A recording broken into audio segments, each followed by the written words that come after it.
জিয়া রহমান সাহেব ওনার জীবদ্দশায় এই কর্মসূচিটা নিয়ে বাংলাদেশের একটা মহা বিপ্লবে পরিণত করেছিলেন।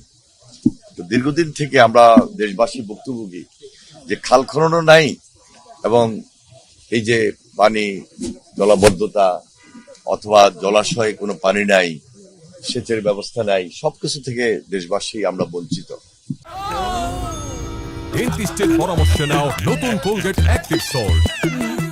আমাদের এবার নির্বাচনী ম্যানিফেস্টোতে আমাদের প্রাইম মিনিস্টার জনাব তারেক রহমান নির্বাচনের আগ থেকেই তিনি বারবার এই কথাটা উল্লেখ করেছেন এবং খাল খনন প্রক্রিয়াটাকে পুনঃখননের মাধ্যমে দেশবাসীর সামনে নিয়ে আসবেন, আমরা যেন দেশের মানুষ সেই বেনিফিটটা পাই।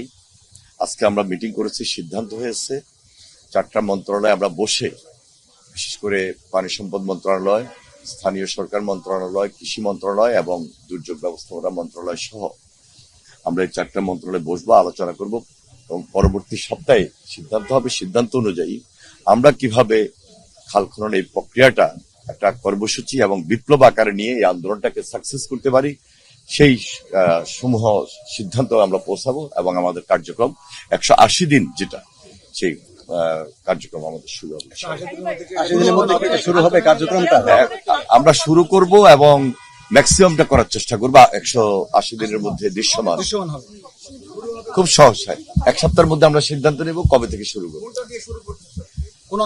আমরা এখনো ওই ধরনের কোনো সিদ্ধান্ত নেই। 4টা মন্ত্রণালয়ে বসবো, বসে আমরা কবে নাগাদ সিদ্ধান্ত নিয়ে শুরু করব সেটা আমরা জানাচ্ছি।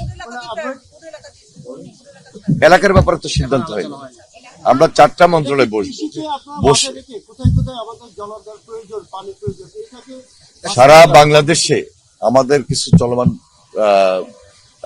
প্রোগ্রাম আছে, ওর মধ্যে খাল খনন, সেই খাল খনন কর্মসূচিটা করতে হলে এটা একটা 4টা মিনিস্ট্রির একটা কনসার্ন এবং কবে নাগাদ আমরা শুরু করতে পারবো এটা আমরা এই সপ্তাহে বসে, পরবর্তী সপ্তাহে বসে সিদ্ধান্ত নিব। এবং সিদ্ধান্তটা খুবই গুরুত্বপূর্ণ এই কারণে যে এই কাজটা আমাদেরকে 180 দিনের মধ্যে শুরু এবং ম্যাক্সিমামটা করতে হবে। প্রাথমিকভাবে কি কোনো লক্ষ্য নির্ধারণ করা হয়েছে যে কত কিলোমিটার খাল খনন করা হবে? আমরা এখন পর্যন্ত এই ধরনের কোনো সিদ্ধান্ত নিই নাই কত কিলোমিটার করব, তবে ম্যাক্সিমামটা করব।